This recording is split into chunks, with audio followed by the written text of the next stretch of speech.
Hi friends, ఈరోజైతే ఆంధ్ర స్టైల్లో full tomato bajji చేయబోతున్నాను. దీనికోసం 2 కప్పుల శనగపిండి, అలాగే హాఫ్ టీ స్పూన్ కారం, ఉప్పు, పావు టీ స్పూన్ వరకు బేకింగ్ సోడా, అలాగే కొంచెం వామును వేసేసుకోండి. వాటర్ వేసి పిండిని కొంచెం థిక్ కన్సిస్టెన్సీ లాగా కలిపి పెట్టేసుకోండి. ఇప్పుడు ఫుల్ టొమాటోని తీసేసుకొని మనం పిండిలో డిప్ చేసేసుకొని ఆయిల్లో వేసేసుకోవాలి. ప్యాన్ పెట్టేసుకొని డీప్ ఫ్రైకి సరిపడా ఆయిల్ని వేసేయండి.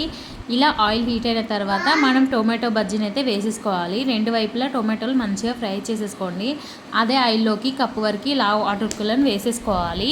ఇప్పుడు మధ్యలో ఉన్న టొమాటోని తీసేసుకొని టొమాటోని అయితే స్మాష్ చేసేసుకోండి. ఫ్రై చేసుకున్న అటుకులు, అలాగే ఉల్లిపాయ ముక్కలు, కొత్తిమీర, పావు టీ స్పూన్ వరకు కారం, హాఫ్ టీ స్పూన్ వరకు ఉప్పు, అలాగే పావు టీ స్పూన్ వరకు చాట్ మసాలా, కొంచెం నిమ్మకాయ వేసేసుకొని మొత్తం కలిపేసుకోండి. మనం ముందుగా ఫ్రై చేసుకున్న బజ్జీలోకి ఈ స్టఫ్ని పెట్టేసుకోవడమే. చాలా టేస్టీగా ఉంటుంది. Thank you for